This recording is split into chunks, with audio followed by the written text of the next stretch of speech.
Hi there. Hi. All right. Sherri, I'm impressed you off the board meeting and right back onto this one. Yeah, well, I had to change.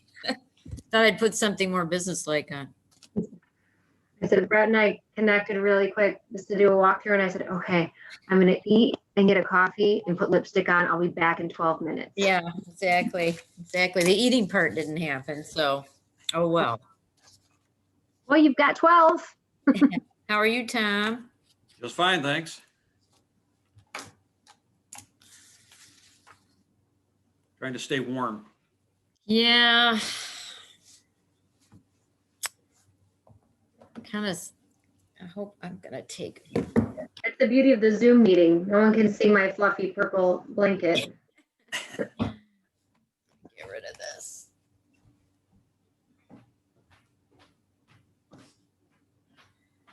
I told my daughter, I said, okay, from 1 to 1:30, please, you can come in. And she says, okay. And then she says, well, I can't really tell time, so I might not be the best person to give that assignment to. Oh, well, that's fair. Yeah, I always have to make sure to mute my cell phone and remove the phone from the kitchen here so it doesn't ring, because typically it rings in the middle of whatever I'm talking about. So There's always some peculiar timing. never fails. Right, Tom, we should be somewhere warmer by now, right? We should be in Florida, something like that. Should be. I'm not going to be able to, I'm not sure I'm going to be able to convince my wife to go though. She's I know.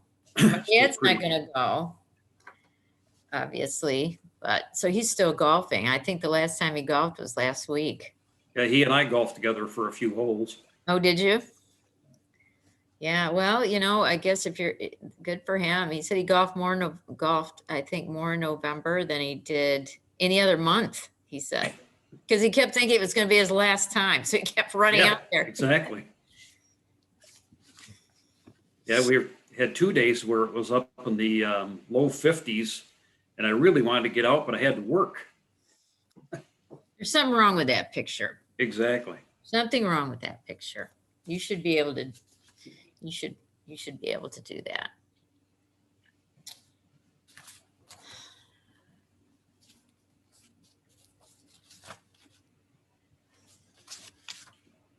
Where in Florida do you usually go? Usually Fort Myers. It's on the Gulf side. It's I a love it. beautiful area. It's very busy this time of the year. They're starting about now. But I usually Visit throw my golf parents clubs. this year. This year they haven't gone yet, but usually my mom is in Naples the day after Christmas Okay. until maybe Easter. And so she's like, tough luck, come visit by. And then, so I love Fort Myers. It is crowded. It does get really crowded. Oh, But yeah. I'll bet this year it's not the case. Probably fewer people. Although some people move They're- permanently. Yeah. And say where they live, they are down there, it's mostly snowbirds, but during the pandemic, a lot of people just stayed down. Right. And- Right. Yeah, stayed right through the heat. It was upper 90s. I mean, for weeks in a row down there. So Tom, there's probably going to be some overlap between, some of the things that I may mention, but, feel free to,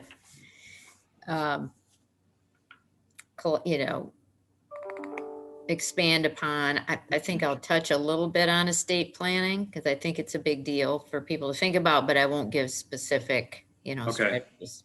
Hey, Brett. I wasn't planning on talking too much about estate planning, mostly just about charitable giving tools, Right. updates, and tips. So. Right. Same here.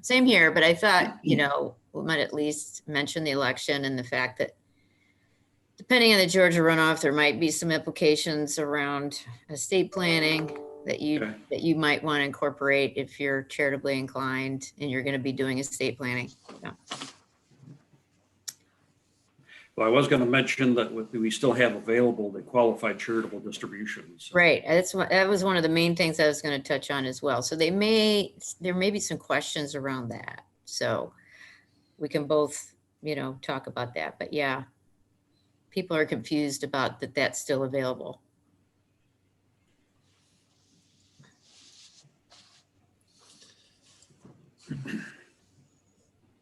One thing I couldn't really check on was whether the community foundation, if somebody sets up a donor advised fund, whether that was a 50% or 30% deduction. Now it'd be 30 if the person was giving like appreciated stock, but if they gave cash. I thought it was 100% this year. I don't think so. Not for DAF? Not for donor advised funds or supporting words. Right. Okay, so everything but DAFs. Right. And you can't do the qualified charitable distribution from the IRA to DFs No. either. Right. Yeah. So with the CARES Act, my understanding is everything that falls under the qualified charitable distribution applies to the CARES Act. So no DAF, no supporting word. I'm sorry, what'd you say? That exactly what you just said about the qualified charitable or distribution, that applies to CARES Act. They just took it right across the board. So no DAF, no supporting words. But Correct. other qualified charities. Yes.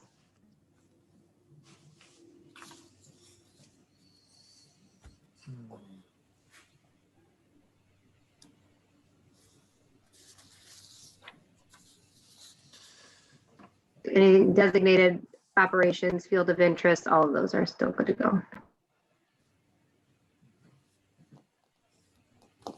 Thank you both, by the way, for doing this.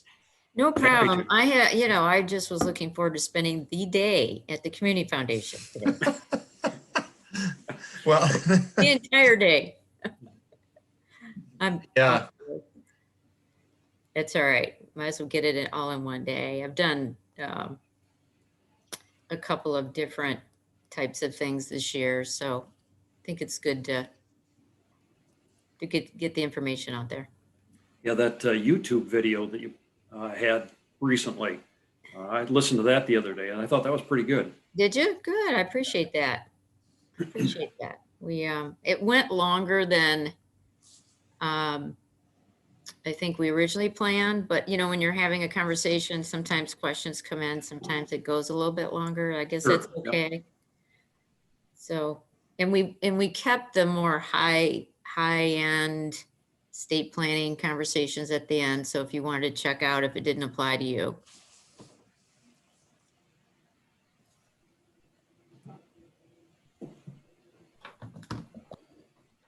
Feel free to put that on your website, Tom.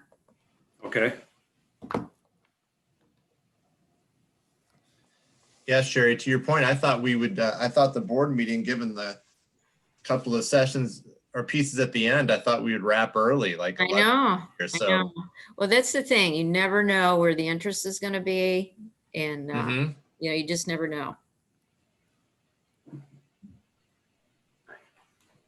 It was a packed agenda. Yeah, it sure was. But you're right. It's almost impossible to, it's funny. We, you know, we spent some time trying to predict generally where the times might fall, and we're never right.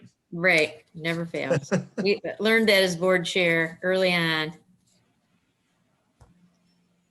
Mm-hmm. Hmm.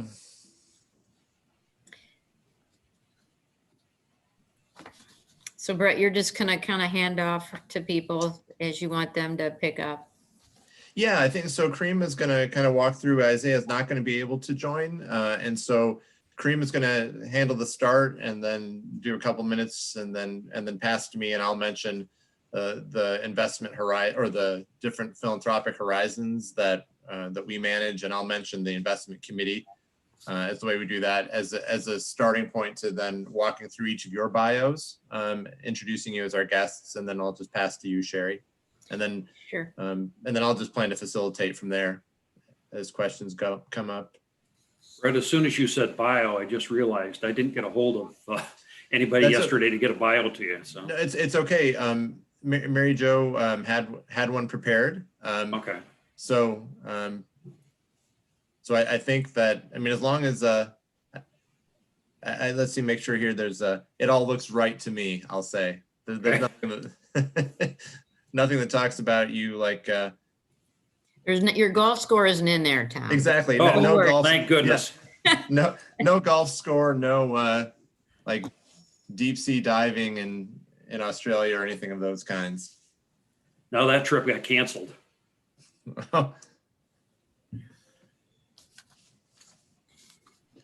Were you going to do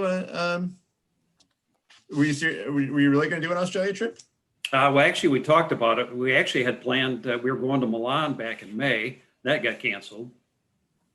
And we were just going to rent a car and drive around. And then in September, we were scheduled to go to Africa. Oh. We were going to spend about 2 weeks there. And of course, that got canceled. So. That's the best trip. I've done it twice. It's amazing. You still have to go. Well, we've now had all of the shots. Right. That's the best part. Yeah, I mean, everything except for a COVID shot. That wasn't on the original list. So. Right. My parents were going to travel to Canada for the Northern Lights in October. That didn't happen either, of course. So. Yep.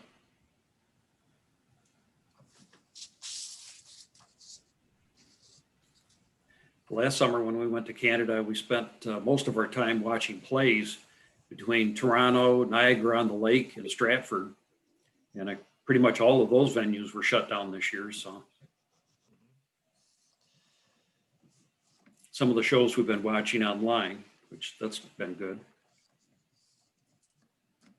So we're streaming. Karima, you want to start? It looks like we are live. Excellent. Well, welcome everyone, and thank you so much for joining us today for our podcast with a focus on CARES Act and year-end giving.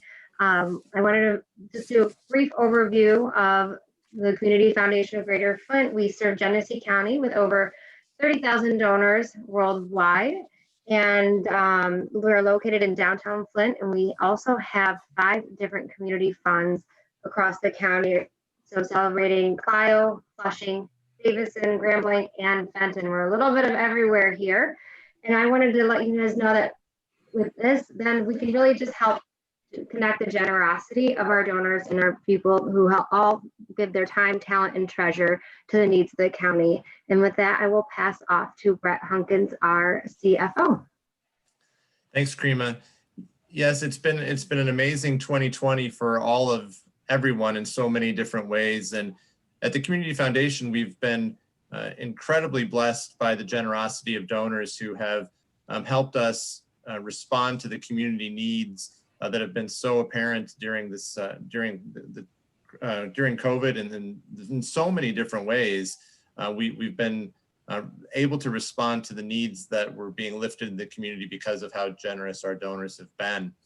One thing that we do as a community foundation is to take donors' dollars and invest them to coincide with donors' philanthropic horizons that can range from really short-term things like were brought up with COVID this year to longer-term for the forever portion of the work that we do as a community foundation. And that work is challenging insofar as you have different kinds of outcomes in mind, and that creates different kinds of investing opportunities, but also different kinds of investing needs. And we're fortunate today to be joined by two folks from our investment committee who partner with us and do great work with us and helping us to guide the work we do with our investment committee and with our investment consultant who we work with from an external firm. And so we are really fortunate to have them offer their time and talent to help us in that work. And as you're about to find out, they also have deep expertise that they bring to their clients on an everyday basis. And so we're joined today by Sherri Stevens. And Sherri is the president of Stevens Wealth Management Group, which is a registered investment advisor, representative with Raymond James Financial Advisors. Sherri started her career more than 40 years ago as an intern at the practice and became president in 1994. And since that time, she's become a nationally recognized leader in her profession. And her team specializes in working with businesses and high net worth families and individuals with complex, multifaceted needs. Sherri's leadership extends to the community beyond her work, as I just described with us at the Community Foundation, but she also serves as a board member for McLaren Hospital and as an advisory board member of her alma mater, U of M Flint. And so Sherri's here today to help us understand some of these philanthropic considerations that we were talking about as they relate to estate planning and this extraordinary 2020 year, in particular, giving opportunities under the CARES Act that are occurring this year. Tom Lillie also is joining us, and Tom is a director at Lewis & Knopf. He enjoys working with clients who are interested in growing their business and personal wealth. Tom works with businesses in a variety of industries, including real estate, retail and wholesale, professional services, and construction. And in addition to his assurance and tax planning responsibilities, Tom heads up the firm's financial planning division. In working with his clients, Tom ascribes to the old IBM adage, "We don't solve problems, we overwhelm them." Tom volunteers for several community organizations for a variety of reasons, specifically so he can have a positive impact on the community that he lives and works in. I mentioned his work with us already, and in addition to that, he serves in various capacities for the Flint Institute of the Arts, including as a member of the Board of Trustees and the Development and Exhibition Committees. So we're very grateful for Tom and Sherri, both for the work that they do with us, but also for being willing to join us today to talk about year-end giving overall, but also, as I mentioned, given this unique landscape that is consistent with the kind of strange 2020 year that we've had. And so with that, I'm going to turn it over to Sherri. And Sherri, thanks again for being with us today. Well, thank you, Brett. It's great to be here. It's been an honor to be involved with the Community Foundation for many years. I was the board chair for a period of time, and I'm currently chair of the investment committee. So I really get to spend a lot of time with the stakeholders and board members, and I'm always impressed with the level of generosity that we see from our community. Of course, there's great need as well. So thank you for having me.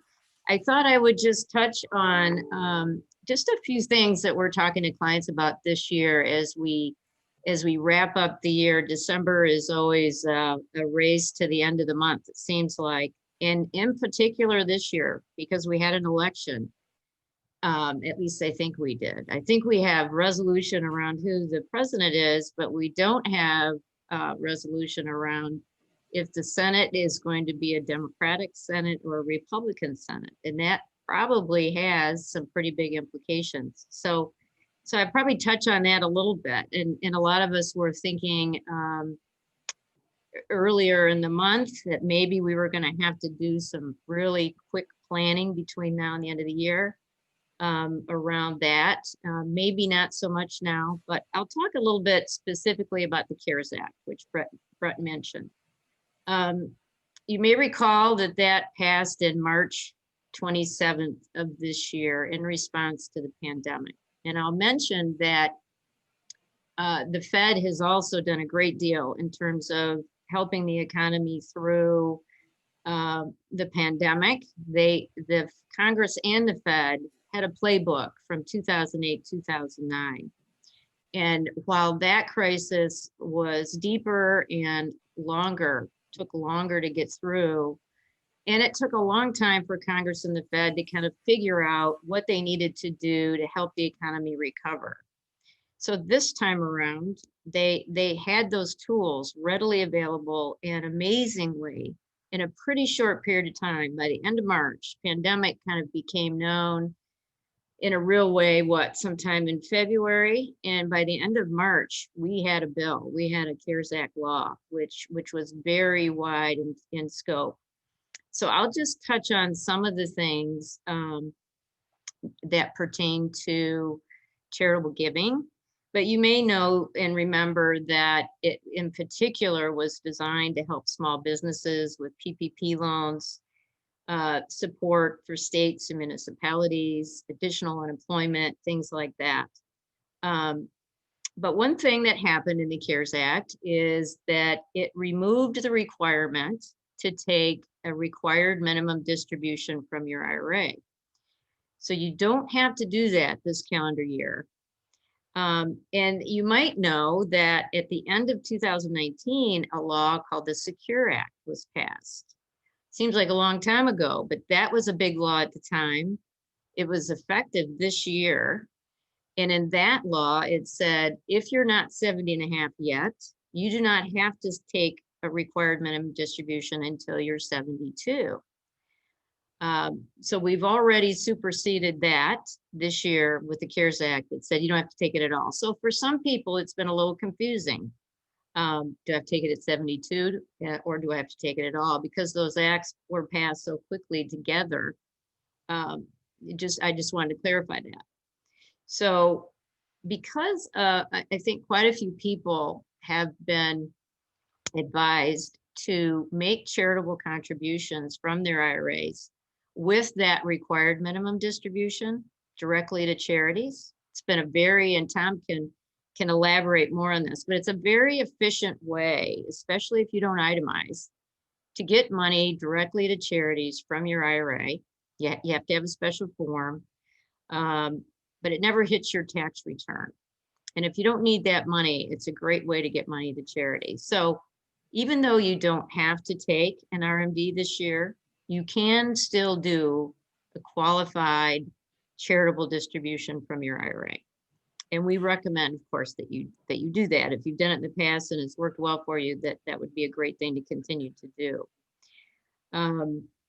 Another provision for this year is that you can make up to a $300 contribution in cash or securities, I suppose, but I think in cash. Even if you don't itemize, you get to deduct that this year. So what Tom will probably talk a little bit about is the standard deductions via the last tax law have been increased so that for a married couple, your standard deduction is about $24,000. So for that reason, fewer people are itemizing. So if you're trying to make a deductible contribution, sometimes it's a little bit harder. So maybe Tom will talk about a few strategies around how you might accomplish that, even with that hurdle. But if you do itemize and you make a cash contribution, you can deduct 100% of the cash contribution. There are a few caveats to that. You cannot contribute to a donor advised fund and get that same 100% deduction with cash. That is not a provision that is that will work this year. But generally speaking, being able to deduct to most charities 100% of a cash contribution is a nice benefit. So those are, I think, some of the main provisions of the CARES Act that apply to charitable planning, to charitable giving this year. But I think I'd also mention that I would talk a little bit about estate planning. And not to get too much into the weeds, but we haven't had to worry too much about that in a while, because for individuals, the estate tax exemption, this is the tax on your estate when you pass away, for individuals is over $11 million, and for couples is around $23 million. So not too many people have to worry about that, but the Biden proposals were such that if we had had a Democratic sweep, most of us were concerned that the tax proposals, including estate planning, estate tax deduction changes, would be pretty far reaching. Some estimated that it would go down as low as 3.5 million. I would say most of the majority of people I work with thought it was going to be somewhere around 6.5 million per person. And so that's a long way from 23 million. And so if you haven't done any estate planning, whether you're charitable or not, you know, we recommend that you update your estate plan on a regular basis and review what it is you want to have happen when you pass away. Because money can go to about there's 3 different places money goes when you die. It goes to your family, charity, or Uncle Sam.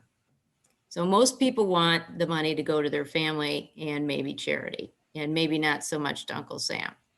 So if that's the case, then the best thing for you to do generally is to sit down with an attorney and with your advisors and just make sure that's in fact what you've done and what you've laid out. And if you're charitably inclined, there are some wonderful estate planning tools, like a charitable remainder trust, for example, just one example, where you can accomplish a lot of things, like a tax deduction, income for life. You can avoid capital gains taxes. And at the end of the day, money can go to your favorite charity if it's properly designed, or the reverse. You can have money going to charity, and after a certain period of time, it can go to your heirs. And there are a number of different combinations of ways that you can design your estate to achieve what might be more than one goal at the end of the day. So we're focused today on charitable donations and planning. So I'll leave it at that, and let Tom elaborate or add some additional comment. One thing, just to comment on that, even if Biden isn't able to get something through here in the next few years, at the end of 2025, that 11,580,000 does drop back to 5 million anyway, because that original provision had a sunset. So, right, and when I'm talking to clients about that number, it seems like a big number, but what they sometimes don't realize is that can include real estate, all of your assets, your IRAs, life insurance, a business. You know, it adds up pretty quickly. And one of the proposals by the Biden administration was that maybe we eliminate the step up in basis at death, which for many, you know, leaving appreciated assets to your heirs has been a significant part of their planning. And if that should go away, and I'm not saying it will, because even if the Georgia runoff ends up being a Democratic sweep, Congress still is more moderate than maybe some were expecting earlier this year. So there are certainly some senators and some congressmen, people that are not always going to go along with really extreme planning. And if you think about what's in front of them this year, you know, vaccine distribution, probably stimulus, probably some sort of infrastructure bill. I mean, there's a lot going on in 2021, but who knows? And Tom can speak to this, but even if they wait until October, or November and do something, it may well be retroactive. So that's kind of what we worry about. If you're planning on doing something like setting up a donor advised fund or, you know, getting something ready to go, this is probably the best time to do it. You know, if you're going to do it anyway, go ahead and do it now.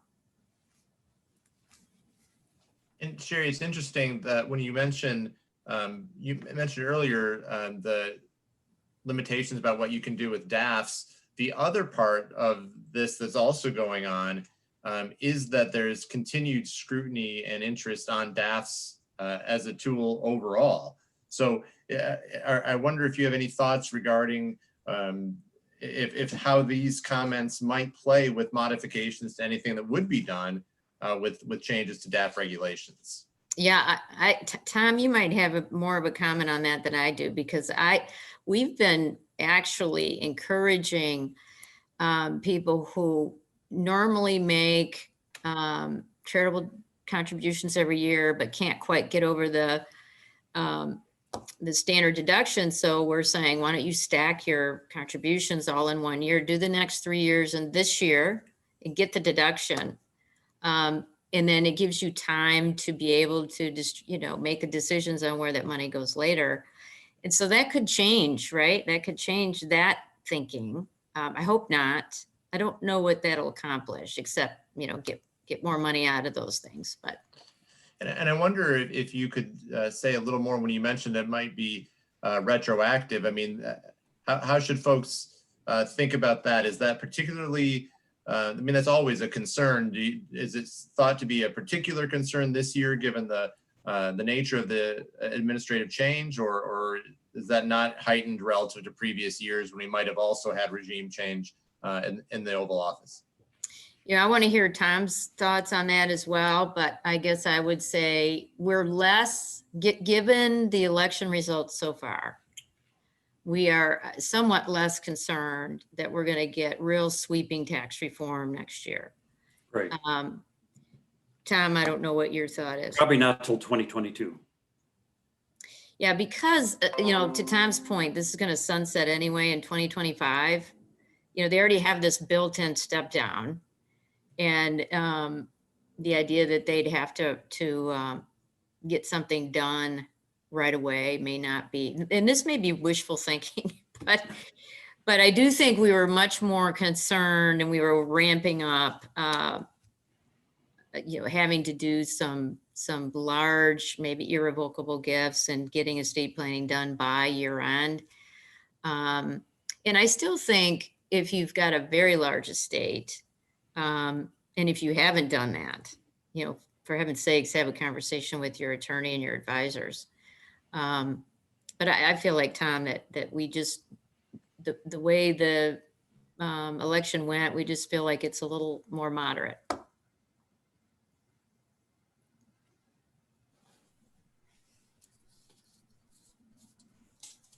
Tom is either frozen or stunned in his silence. But I think we're going to assume he's frozen. Yeah, I think he's frozen. And I know he will, when he's able to rejoin, I know he will talk through some specific year-end thoughts that really are broader year-end thoughts in just terms of how year-end giving works generally, and not just, I mean, he'll emphasize some of the points Sherri's already made relative to this year being particularly strange and providing opportunities that haven't existed before, but also to weigh in on what things are continual from past years. So we'll give Tom a second. And Sherri, you mentioned the idea of stacking deductions. I wonder if you could say a little bit more about that in terms of that as a piece of advice, really going back a couple of years in terms of how the itemized deduction laws changed. Right. Um, so it's typical for my clients anyway, to those that want to make charitable contributions, is that each year they might change their mind about where they're going to do their giving. So during the water crisis, for example, more money was directed that way.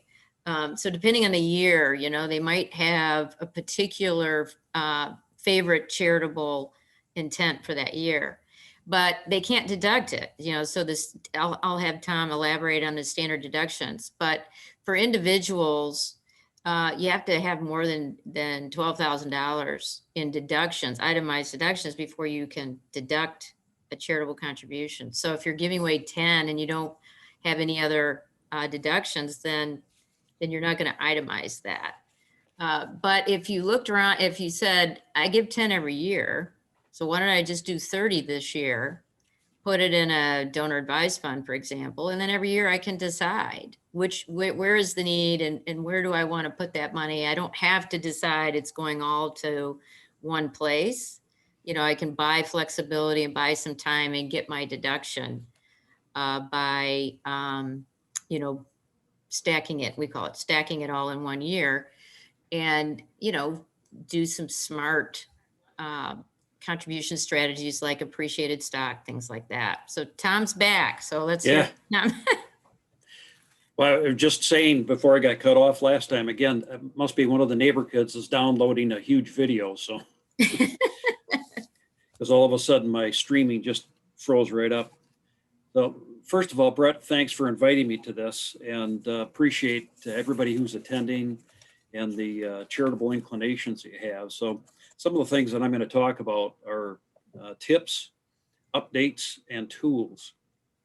And some of it will be a little bit rehash of what Sherri's talked about, but I could probably talk a little deeper into a couple of the items. So one of the things as far as tips, it's always important, especially when you are itemizing, that if you make any kind of charitable contribution, directly say by check, and if the contribution is less than $250, to make sure that you make a copy of both sides of that canceled check, because should you get audited, you would have to provide proof of all contributions.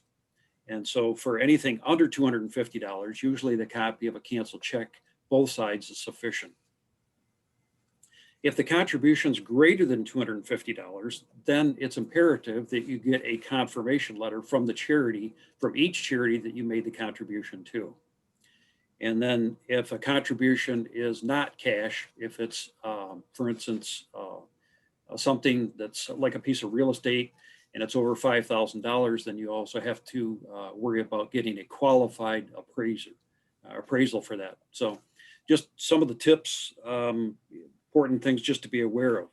As far as updates, yes, this is a unique year because as we noticed last year, I would say probably upwards of 80% of our clients, if maybe not a little more, probably didn't itemize, probably used the standard deduction, which for a married couple last year was $12,400. That is inflation adjusted, meaning that in 2020, that standard deduction now will be $12,800 per person. So you'd have to have quite a few itemized deductions, particularly considering that in the taxes portion of itemized, those are now limited to $10,000. And so it doesn't take much in the form of Michigan withholding, Michigan estimates, real estate taxes to top over the $10,000 threshold these days. So itemizing, for those who do itemize, bunching your charitable contributions is a great strategy. And you would time with that also probably payment of real estate taxes and or tax estimates. Because typically your fourth estimate's not due till January of the next year, but you might pull it back into December of the current year. On the charitable contribution side too, Sherri did mention for non-itemizers, the $300 direct cash contribution. Now that's a direct contribution to a qualified charity. And so unfortunately, it doesn't include a donor advised fund. However, there's some other ways of I'm going to say, getting around that with other types of contributions. So that's a benefit because that's now a deduction above the line, meaning it adjusts or reduces your adjusted gross income. And so that is an immediate deduction against your gross income to taxable income, thus reducing your taxes. We haven't seen yet how the state's going to handle that, because normally they would have us add that back, but we'll wait to see what Michigan decides between now and the end of the year. On the new limits for 2020 before the CARES Act, if you were going to itemize deductions and you did have charitable contributions, you could deduct contributions up to 60% or 50% of your adjusted gross income. That was bumped up to 60%, but now with the CARES Act, that's now up to 100%. However, that also has some exclusions. And so you can't have, in that 100% contribution limit, you can't have donations to a family-funded private foundation, donor-advised fund, or supporting organizations. However, you can make contributions to those various groups, particularly donor-advised funds, and still keep within the 50%, and then use cash contributions to other or to charities directly in order to get to your 100%. So you can use a bit of a blend, even though you can't do 100% of a contribution to your AGI, strictly just to a donor-advised fund. This is also a great opportunity for non-cash gifts. At the beginning, well, at the end of 2019, everybody was rosy. The market was doing great. Of course, then COVID hit, the market took a significant tumble. And then we've seen quite a bit of recovery in 2020. So as you're looking at your portfolio at the end of the year, and if you see any particular stock or stocks that have risen significantly, you can actually get a twofold gift in that if you donate an appreciated asset, such as a stock security, not only do you not have to pay tax on the capital gains that you normally would if you sold it and then donated the net cash. So if you then take that stock and give it straight to the charity, they could then sell it, and you would get a full 100% donation deduction for that. That is limited to a 30% of AGI deduction. But again, in the grand scheme of things, you can still accomplish quite a bit there. Anything that's not used in the current year, you can carry forward for up to 5 years. And so it's not a case of even losing it. It's just a case of deferring it to possibly a future period.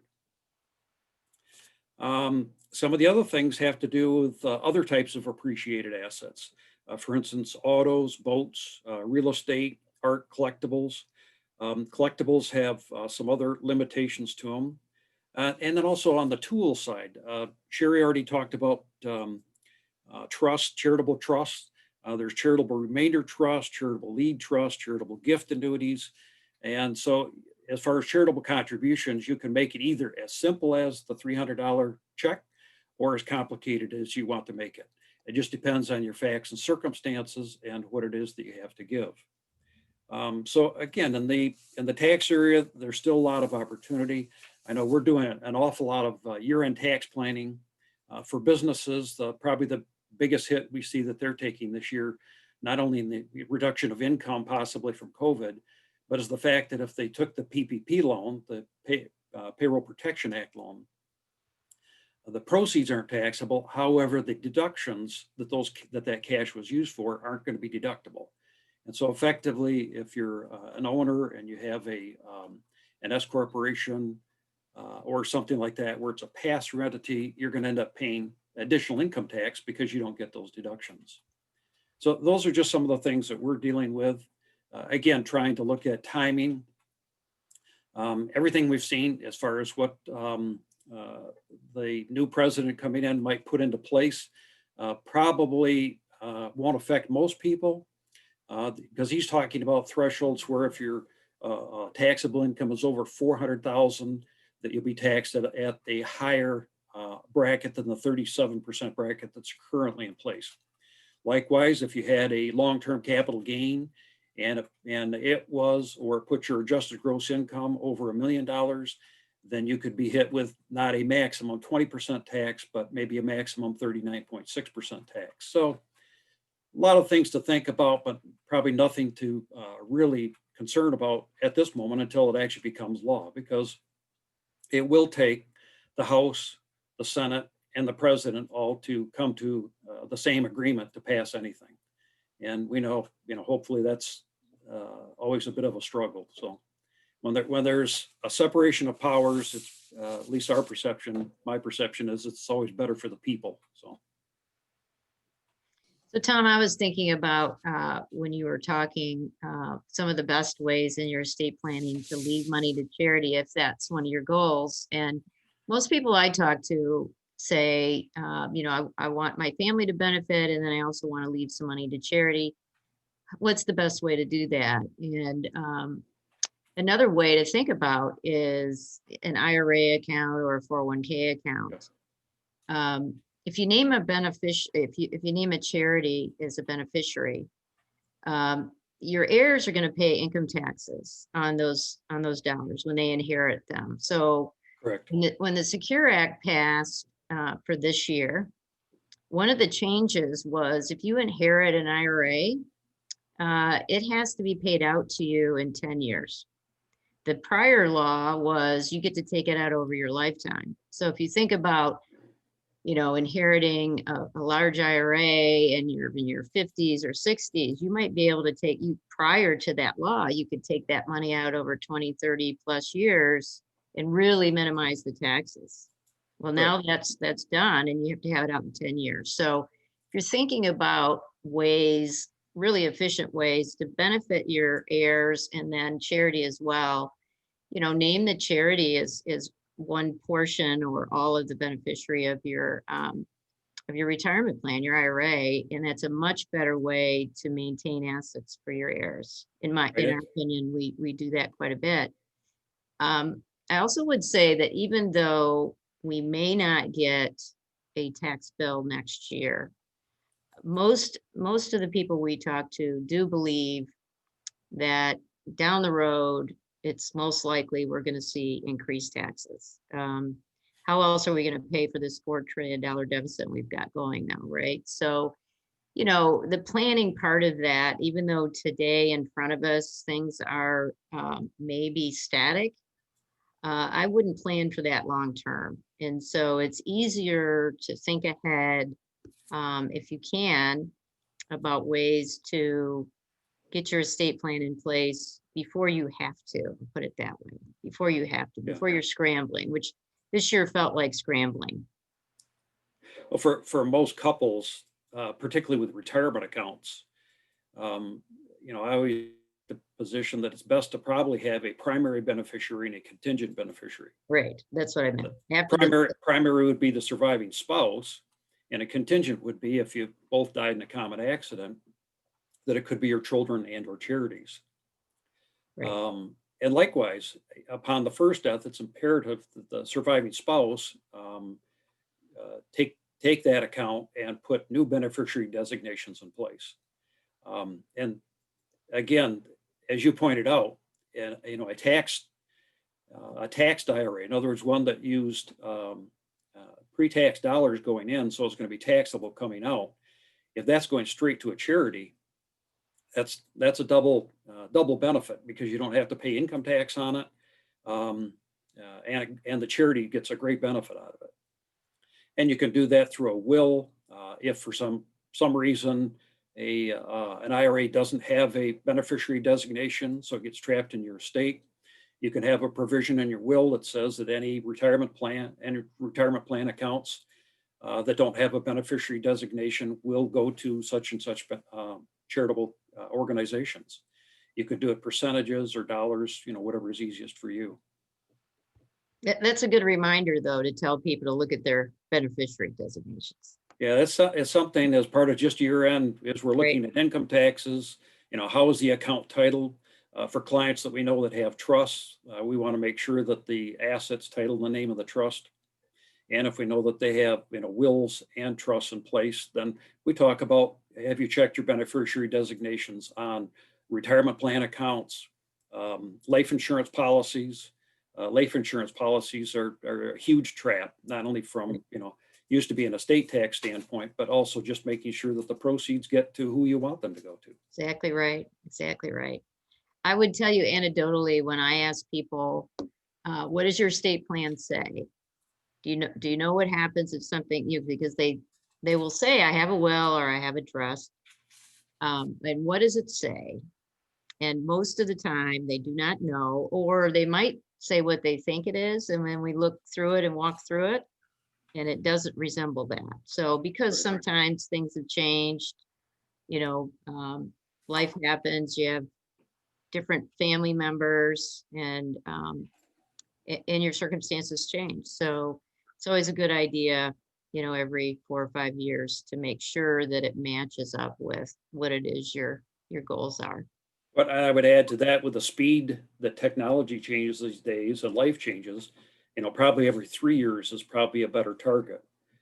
For instance, some of the problems that we are working with attorneys and trying to address with clients have to do with access to their various accounts, not only physical accounts like a brokerage account or a bank account, but also their Facebook account or their LinkedIn account or any of their email accounts, Right. let alone having passwords to get to assets, that maybe they don't get paper statements anymore.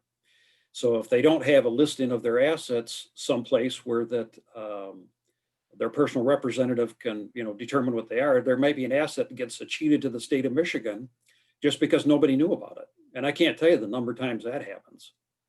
Right. And frequently we don't get thank you notes from the state of Michigan when that happens.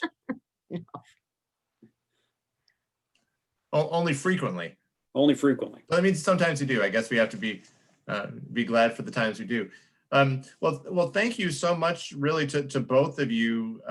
I think one thing this highlights is the importance of reaching out, as both Tom and Sherri said, to an attorney, a planner, a CPA, because the landscape you've described includes not only things that are pertinent every year, but things that are changing right as we speak for even now and then soon to come. So just the underscoring the importance of really following up on the landscape here. It's so complex, so many different moving parts. And this year we see them all moving simultaneously in perhaps greater measure than we ordinarily see.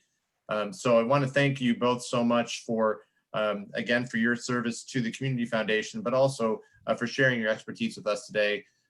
Really most appreciated. And I'll turn back to Karima now for a close.